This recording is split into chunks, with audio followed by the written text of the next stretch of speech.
What's up, guys? Your boy Ed from Savij. You already know I got my favorite people here in Houston. Oh my God, Team Fafnir themselves for the tournament. They were Team Ragnarok. You already know they are great people. They play Drytron all the time. And were you guys playing Drytron today? No, we're playing a different ritual deck. Oh my God, another ritual deck. Tell me a little bit about it, Miles. Yeah, so before we get into the profiles, we'll try and explain what needs to be explained, but we have to give shout outs because this is a long time coming for us, and we practiced our butts off, so we don't want to leave anyone what's the word? Yeah, unthanked. We don't want to leave anyone unthanked or unappreciated. So, real quick. First, shout out to my awesome daughter, Luna. She gave us the luck to get through day one and end today two to the top cut. Hell yeah. Thanks, kid. So, Bryce deserves the hugest, most massive shout out. So, around 3 months ago, we printed out boxes of this deck, and anytime I would call him to show up to practice, he would show up. No matter what day, no matter what time, he would say, I'm there. So Bryce has to get the hugest, Bryce Sharp has to get the hugest, most adamant shout out of all. Because I don't think without him we would top, straight up. So Bryce gets a huge shout out.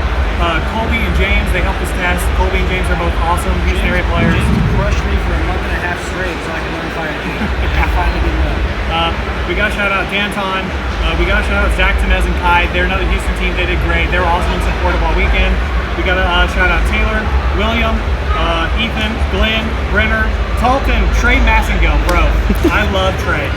Trey was awesome. He gave us a lot of really good motivation. So shout out to Trey, Dalton, Jason, David Flores, Alex Cancel, and our locals, Scrubter Gaming and Game Guys in Houston. So check them out if you're there. So Awesome. We want to get those shout outs out of the way.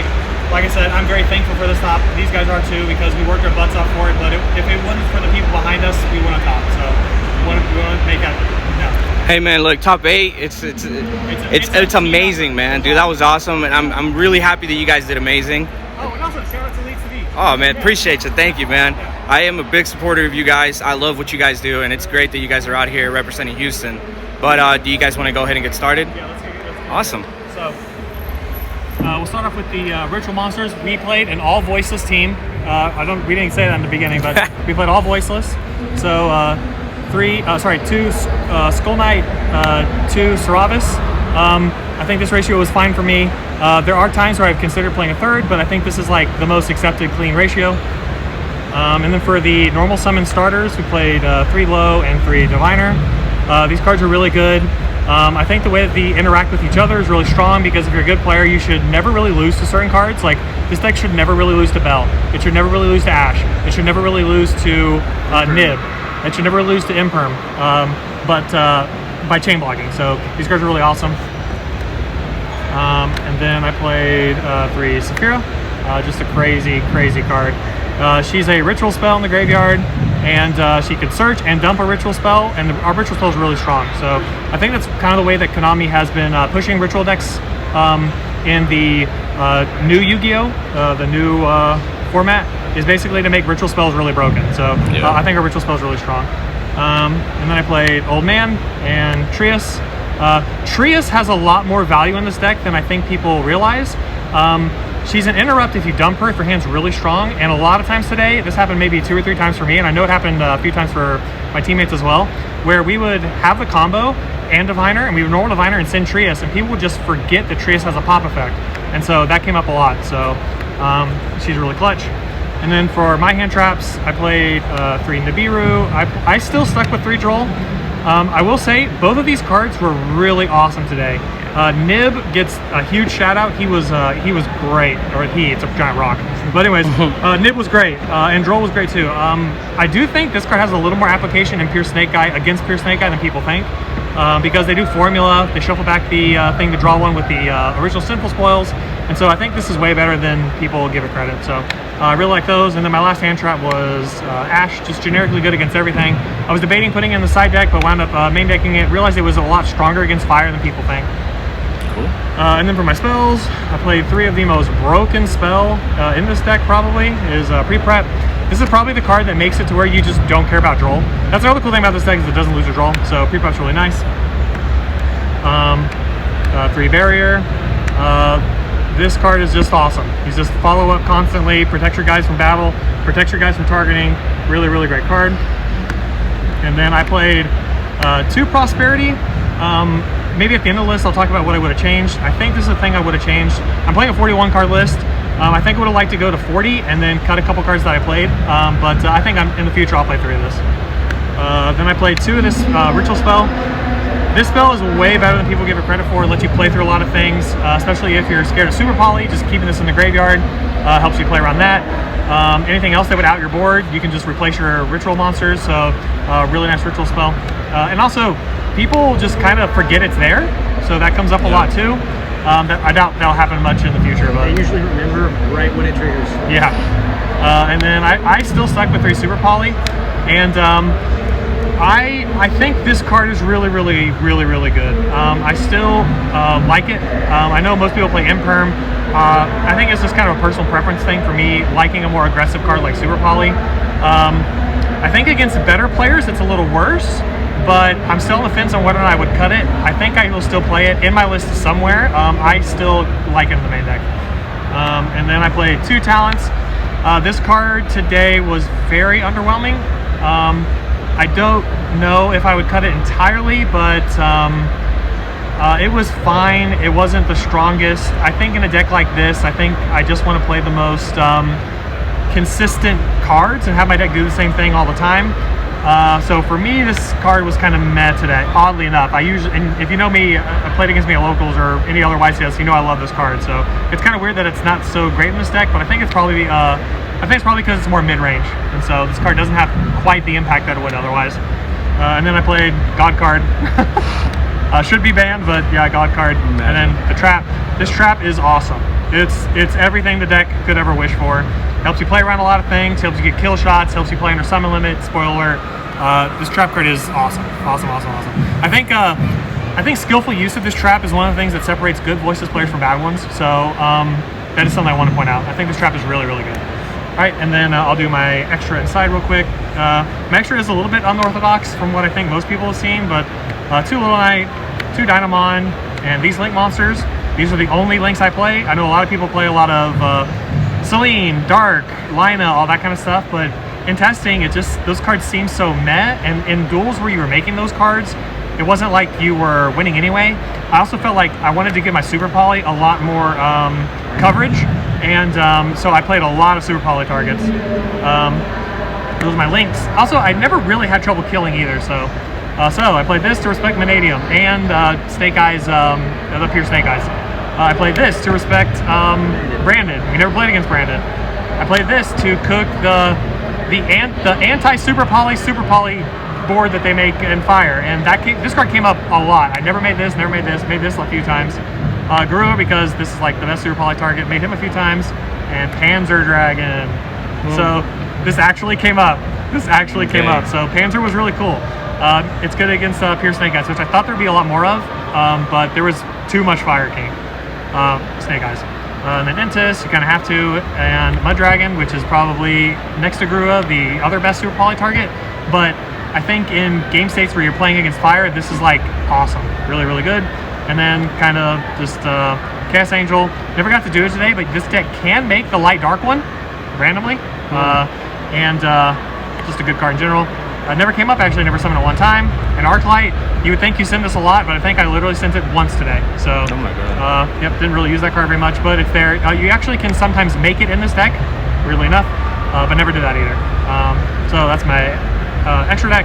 And then for the side deck, Phantasme. This card was really strong for me. Really strong. Helps you beat Promethean Princess, helps you draw into your side deck cards. I really liked it. So Phantasme. And then one other monster, Pendulum Graph. Oddly enough, I think this is a change I would have made. I would have swapped it out for maybe a 3rd Soul Release. Another spoiler alert. But it is a good time card. And there's that. And then I played Duster. This card never came up, not one single time. I would have cut this too for a 3rd Anti-Spell. Another spoiler alert. 2 Soul Release. This card is really good. If you hand trap Fire King, I know the argument against this card is like, good Fire King players know how to add Grunix back to hand, so they're never really getting Soul Released off the jump. But if you hand trap them, their combos become a lot more susceptible to certain things, and one of them means Soul Release. So if I like Ash or Nib, then their boards are lots more susceptible to Soul Release, so I think I would have played 3 of this. And then 3 Cosmic. Everyone knows about this card, how good it is. And then I played 2 Anti-Spell. Should have played 3. This card is really stupid. Probably should be banned. Or at least put the 1, like they did with all the other Floodgates. And then the Floodgate they forgot, which I don't understand how they forgot it, but it's great in this deck because you almost never summon more than 2 times. And this deck really thrives in a game state where you bottleneck your opponent into like very specific plays. And so flipping summon limit with an Omni Negate and a pop and a hand trap, the game is pretty much over. So that is my deck. Like I said, I would have changed I probably wouldn't have played this, and I wouldn't have played this. Probably swapped those for a 3rd Soul Release and a 3rd Anti-Spell. But other than that, I was really happy with the deck and performed really well. So we want to go on to my teammate Cory. Hey, Cory. Hello. I'm gonna go ahead and fix this chair real quick. Let's go ahead and sit down. Ready? Alright guys, before we continue with today's video, I just wanted to sit down and talk really quick about Opposition Games. They are my newest sponsors. They have all of the top meta cards on their shop. You guys can check them out. And if you guys want to buy anything that is Yu-Gi-Oh, Pokemon, or Magic, of course, you guys can get 5% off using Savij5, my affiliate code. So make sure you guys check them out. The link will be down in the description. Sure. Alright, Cory, let's go ahead and get into your deck, man. Okay, so my build was actually very close to Miles' build. Okay. We actually settled on playing the same build a few days before we had to submit our deck list, and then I thought about it a little bit more, and I really wanted the imperms in the main, and I wanted to change some cards around, and I really did like the changes that I made. Like, it really just came in really Nice. clutch.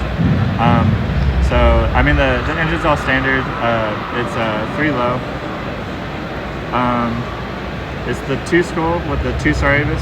I would probably go to 3. I love seeing this card in my opening hand. It is either ritual fodder or it protects from all of the targeting shit that's going around right now.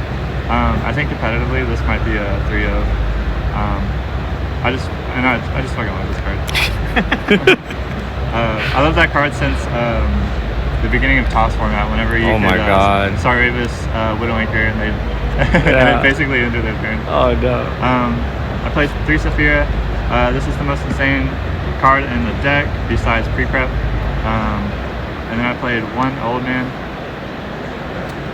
And that's it for the Voiceless monsters. Played 3 Diviner. Cool. 1 Trias. This card's insane. Helps you make Chaos Angel. Helps you play around a bunch of stuff. Sometimes it does suck to play into a board and open her instead of low. But the fact that she can send Intus or anything, like, just great. Yeah. Play 2 barrier, 2 prayers. This is standard. I want to go for more. I want to go for less. You banish 1 a lot, and you just cycle the other one continuously. 3 barrier and 1 radiance. I fucking love this card.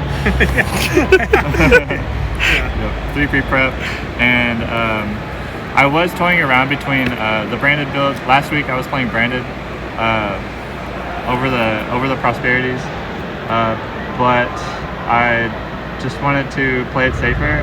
I'm still on the fence on like which one's the better deck, but I think for a highly competitive format, the prosperity build might be the better build. And this card was never not worth it. Yeah.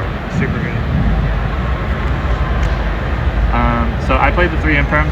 I really like this card. Whenever I copied Miles' list and he wasn't playing it, I just really missed this card. This card won me a bunch of games today.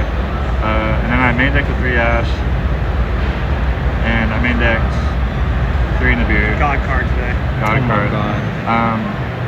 Imperm Nib is just really good against Everything. Fire King. Everything. And then I main decked the Super Poly, and this card was probably one of the best cards in my deck today. Just being able to Super Poly the Fire King's board away. Who cares if they get the Flamberg effect? If you can stick a Mud Dragon and call Light, it turns off their Veilers, it turns off their Imperms, it turns off their Princess, it turns off so much shit, and then all you have to do is just play through the rest of the shit. And then I played the Call by the Grave, which every time I saw it, I felt like I was winning the game. God card. God card. God card. And I think my extra deck is actually exactly the same as Miles's. I really agree with the link spread. I don't think you have to worry about killing. Okay. Yeah. So I go through 2 of these in a game. If I need 1 of these, I usually go do the second one. I usually link this off into the Dynamundo. If I open up with the Dynamundo plate, I have to go for the second one. And so I just think that having 2 of each of these, even though it's really expensive, it's really clutch. I never made LinkTree with it. Or yesterday. But I did make Anima.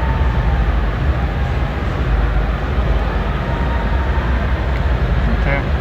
And I played all the Super Poly targets. Oh my god. Yes. I made these almost every time I saw Super Poly. I never made this one because by the time we got the top cut and I was able to make it, they figured out that we were maining the Super Poly and they started playing around it. So that's one negative side of Super Poly, is that if people know you're on it, they play around it.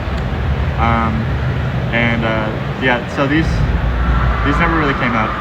I think I made a Panzer Dragon once actually.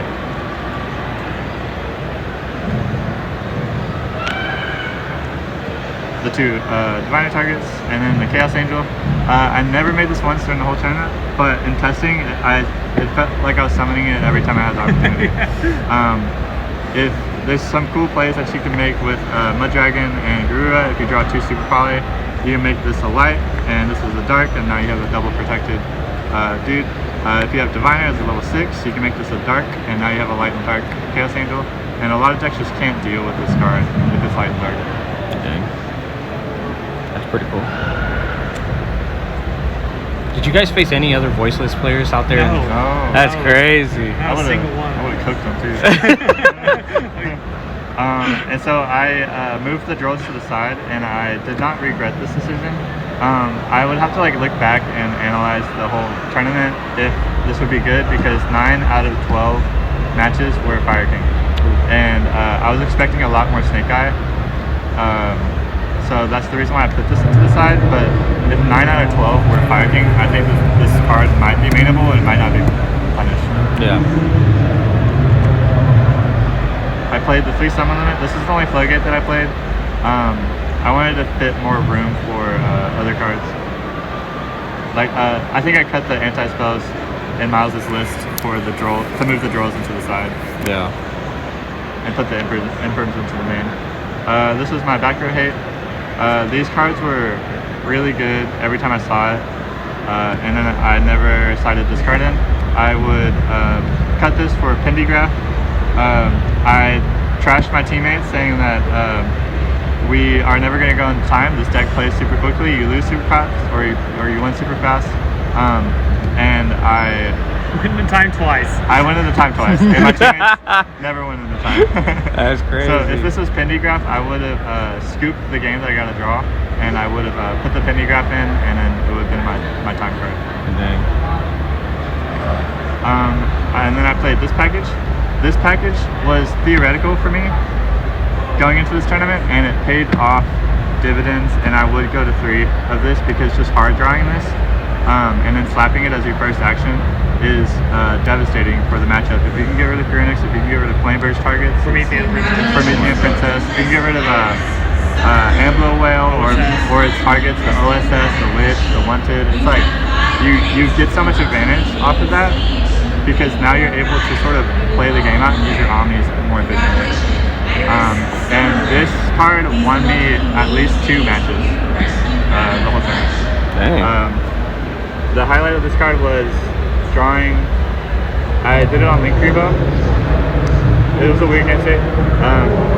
And I drew Nib and Soul Release. And then on Resolution I nibbed, and then he passed turn, and then I Soul Released him and won the game. But yeah, that's my list. Awesome. I guess we're moving over to Austin. Thank you for making it to the end of the video. Don't forget to check out Dank Rituals. Their link will be down in the description. Also, you guys should definitely join my Facebook group. I have a lot of really cool updates and a lot of really good information that you guys might want to keep up with about giveaways and whatnot on there. Also, please guys, don't forget to subscribe to the channel. I would like for you guys to turn on that bell notification as well. I would like to grow my percentage of subbed and not subbed from 20% higher. I would really appreciate that. And don't forget to like, comment, share. You already know, guys. Appreciate y'all very much, and I'll see y'all in the next video. Hey, Austin. What's up, man? Let's go ahead and get into your video. All right, I'm the only one that played the weird deck. Oh my God, not the weird deck. The Noob Slayer version, so they took care of all the competitive players, and I mean, we all Not got true. a little bit of each. Not true. I mean, I got some too, but Wait, who was A, B, and C? let's I was see. B. Hey. Nice. Any players that weren't playing just like strict meta just had no chance against this deck. Oh I'm my gonna start God. with like hand traps and go second cards. I start with 3 triple tech because in testing this card was nuts. Just drawing the extra cards was the craziest thing. But Miles made sure that I knew that ripping a card from hand is also very, very good, and it won me so many games doing that. Droll and Nib are very, very important. Real quick, a note on the talents. The talents will make more sense when you see his build. So. I Okay. don't want prosperity. So the Droll and the Nib are really important because this deck is like the bottleneck deck. It just limits what your opponent can do, and these 2 hand traps do that. This is like you've used all your summons. Okay, now this is all you have. This is like you got 1 card. That's all you get. And if all you have is like 6 cards, I can usually deal with that. Yeah. And the last one is Imperm because Nib Imperm's a crazy combo, and Imperm's just nuts on Ash. Plus, it doesn't trigger their triple attacks, which happen all the time. Then for starters, I've got 3 Low and 3 Saphira, and then 3 Diviner. Dang. All these cards are just freaking nuts. This card's so good, and I love Low. You can chain block her all the time. Diviner's nasty, especially with the Trias that I play. And a lot of people will just send the Trias, get the levels, and then tribute it off right away. But you can leave the Trias there and just ritual summon using your level 11 Diviner, and then you still have Trias for later on. And I did that all the time. Nobody expected it, so that was really good. And Trias is great for dodging Imperm and the Veilers that everyone had for some reason. We got 1 Old Man because he's awesome. This dude gets you to any of the ritual monsters except one of them that I play, but he's super good. And then the Spice card, Oh my Maximus. We'll see where this goes in a minute. It's pretty obvious. Maximus is great, just like Nib. They're light monsters with huge levels. So if you don't use your Nib, or the Nib gets Arvada or whatever, you still have the Nib, so you just use it later on for tribute fodder. Yeah. Saphira has to use monsters that are not light, or well, she can use monsters that are not light, but the ritual spell has to use monsters that are light. So in any situation, you can still use this in a pinch. And I've got a weird lineup: 2 Skull Guardian, 1 Seravis, and 1 Odd Eyes Pentagraph. This dude is crazy. People were more afraid of this than this a lot of the time. I don't know why. This negates spell effects, so you stop the triple attack, and then they don't get to play the second one in their hand. Plus, when it negates, it goes to the Pendy Zone, and then you get a special summon Odd Eyes from your deck. That usually doesn't matter, but there's very few good Odd Eyes extra deck cards, and I'll show you the one that I'm playing. Actually 2. This guy's nuts. Oh, also, if all you have is this and you have Trap, you stick this on your end phase. If it's in your Pendy Zone, then you can add back from grave or from deck a ritual spell. So that way you can keep ritual spell in grave and then use the one from your hand for the trap, so you can still stay super poly proof. In Barrier, everyone is terrified of this card. This card is crazy. This is like the bottleneck. You can only attack the big 20 or 4100 blue guy, and you can't target my stuff. It's basically turns your dudes into a tower. It's so good, and it searches anything. So if you can get the trap, you search trap with this. Then the fun stuff, the deer. This card was really okay. I started towards the end of yesterday. I started siding this whole package out for just more hand traps because when Fire King builds a board, you cannot break it. Like it just doesn't happen. There's nothing you can do with this that they care about. So going first though, which is weird because this is a good going second card to break boards, right? But going first, you use this and you can make Winda. This starts your whole engine. It gets you to Maximus, so you get 3 sends. So you can send Arclight. You can send some of the other stuff that I have in there to just get more cards, and it's so good going first. I wish it was better going second. In a different meta, it would be, but this is kind of the noob killer. Like, anyone who's not playing meta, this will eat them going second. Then we got the God card, pre-prep. This is in like all of my hands. Like, forgive the rarity weirdness, but you do this, they droll, you don't care. You just kick their ass in. And then this is the standard. This is like the silliest freaking ritual spell besides Minions. It's so crazy. They either forget that it's there or they don't read it until it triggers. It just special summons another blue guy from deck whenever they out one of your blue guys. So they thought they were gonna out the board, and then they didn't. God card. The other God card. God card. Call by the 3. Oh my Anyway, God. Radiance is so nuts. You have to keep this for a little while because if you don't start recycling stuff and just pop, unless that's the game-winning play, you really miss this. But I have one way to mitigate that. And then my main deck Floodgate. Oh wow. Yeah, people hated this. They were sending their dark monsters before I even resolved it. They're just like, oh Jesus, and like sending SPs. I'm like, okay, cool. So this card is really, really nasty, but you side this whole package out going second. So next we'll go to the extra deck. So we have the stuff to make the last card crazy, Winda and Apkalone. Then we have Angel, I don't think you can go without it. Miles did fine without it, but No, I played it. Oh, you played it? Yeah, I played it. Okay, I didn't realize you played it. So this thing will out all kinds of weird stuff that just in a pinch that you didn't really have the best weird stuff. We have all of the targets for Diviner. Well, this isn't a Diviner target. This is a Nadir target, but this actually never came up. It's also an Ultimate Slayer. It's also Ulti Slayer target, but I didn't see any pure Snake Eyes, so it never. It's in there for pure Snake Eye. This will probably change to something else. We can talk about that in a minute. But Garuda is crazy. You know what these are for. This is either for, well, I don't play Super Poly, but you mostly use this for Nadir, but you send it off with Cephalus. So you Nadir, send this, search Maximus. Maximus sends this, so you get an extra free card. Then you Maximus, and you can send this, an App Cologne, chain block your App Cologne, so that way you get more ritual stuff, and then they can't stop you from getting to your Schism. This was the weird one. The reason behind this was, A, it's an Ulti Slayer target for like Savij or whatever, but when this is in your graveyard, you can keep using it for a target for your Ulti Slayer or whatever, but also when you've used the trap already, you use this and put your trap back, and then you get 2 traps.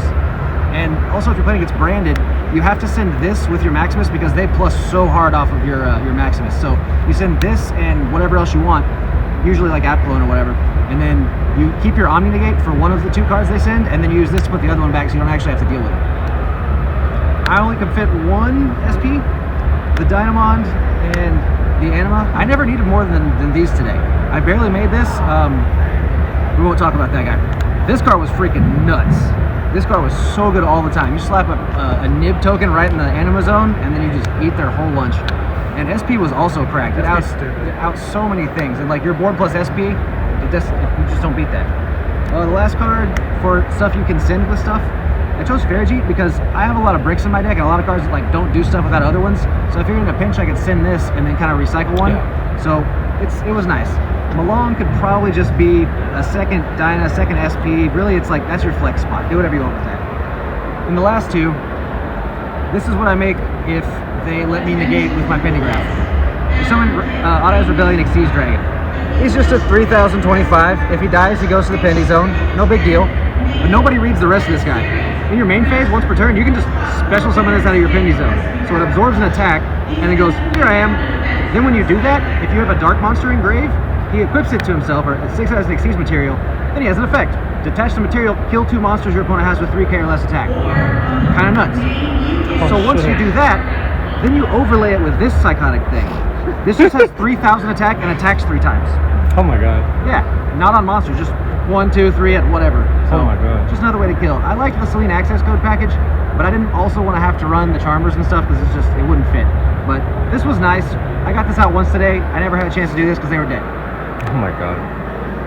Then we'll decide the standard, the one they forgot. That'll be going to 1. That card shouldn't exist. Should have played 3. I saw it 2 times. The one time was against Cash Snake Eye. That was weird, but it cooked him. The other time, I misplayed with Cosmic a little bit, but it was still really, really good. Wish I had 3. This card was pretty good. Ultimate Slayer it did what it needed to do. The cool thing about it was you go second and you can cut engine, so you can cut a lot of cards. You can cut 2 engine cards because this is effectively 2 additional engine cards that give you Sin Herald, or just an extra draw, whatever you need. Then 3 Cosmic. This thing was super duper good. I never knew when to decide in 3. I was always like at least 2, but I decided in 1 time for a triple tack because I kept drawing multiple triple tacks for triple tack. And then I saw the triple tack in this and won the freaking game. It was beautiful. Then I did these because I didn't think anybody would be ballsy enough to run Labyrinth, but I've been getting cooked by Labyrinth, so I had to have these somewhere.